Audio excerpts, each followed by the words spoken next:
This I mentioned briefly earlier. There's a House bill that takes aim at iOS and Android App Store competition. The Open App Markets app basically validates what Epic's been saying, what I've been saying, what Apple fanboys seem to be pushing back against because they have some kind of weird Stockholm syndrome that I really don't understand. The App A lot Store of that going on. is a monopoly, basically.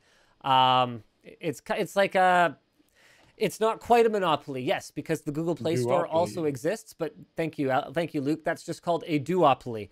and there are certain things that are fair points. Apple and Google; these are their stores, and they're allowed to run them the way that they want.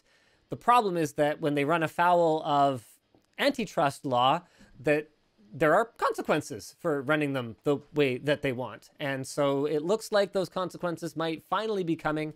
So what this ultimately ends up looking like for consumers outside of America, probably nothing for the time being, because there's no way Apple and Google are going to voluntarily roll out changes to things like the cut that they take from developers, or forcing developers to use their payment processor, which conveniently includes their 30% cut. There's no way they're going to roll Hey. these out in other territories voluntarily, so it'll be America only, at least for the time being, and it'll probably take quite a while. I don't think they're going to expect them to flip a switch automatically, but in time in America, the hope is that this would lead to third-party app stores, which would lead to competition for your app buying and V-Buck buying dollars, or whatever it is that you buy, which would in turn lead to Apple and Google slashing their rates and or being more competitive with respect to allowing multiple payment processors and all those kinds of things. Now, if you want to look into why things like duopolies can be really bad, and if you've only heard of a monopoly and how that can be bad, and you're like, duopoly, well, that's two companies. Of course, there's competition there.